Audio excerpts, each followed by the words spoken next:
ಯೆರೆಮೀಯ 4ನೇ ಅಧ್ಯಾಯ ವಚನ 14-15. ಯೆರೂಸಲೇಮೇ, ನಿನಗೆ ರಕ್ಷಣೆ ಆಗುವಂತೆ ನಿನ್ನ ಹೃದಯದ ಕೆಟ್ಟತನವನ್ನು ತೊಳೆದುಕೋ. ದುರಾಲೋಚನೆಗಳು ನಿನ್ನಲ್ಲಿ ಇನ್ನೆಷ್ಟರವರೆಗೂ ತಂಗಿರುವವು? ಆಹಾ, ದಾನಿನಿಂದ ಪ್ರಕಟಣೆಯ ಧ್ವನಿಯು ಕೇಳಬರುತ್ತದೆ, ಎಫ್ರಾಯೀಮಿನ ಬೆಟ್ಟದಲ್ಲಿಯೂ ಕೇಡನ್ನು ಸಾರುತ್ತದೆ.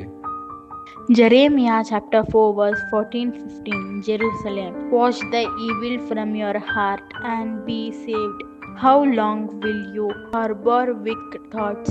A voice of announcing from Dan, proclaiming disaster from the hills of Ephraim. यिर्मयाह अध्याय 4 वचन 14 और 15। हे यरूशलेम, अपना हृदय बुराई से धो, फिर तुम्हारा उद्धार हो जाए। तुम कब तक व्यर्थ कल्पनाएं करते रहोगे? क्योंकि दान से शब्द सुनाई पड़ रहा है और एफ्रेम के पहाड़ी देश से विपत्ति का समाचार आ रहा है। எரேமியா 4ஆம் அதிகாரம் 14-15 வசனம். எருசலேமே, நீ ரட்சிக்கப்படும்படிக்கு உன் இருதயத்தை பொல்லாப்பற கழுவு. எந்த மட்டும் அக்கிரம நினைவுகள் உன் உள்ளத்திலே தங்கும். தானிலிருந்து ஒரு சத்தம் வந்து செய்தியை அறிவிக்கிறது.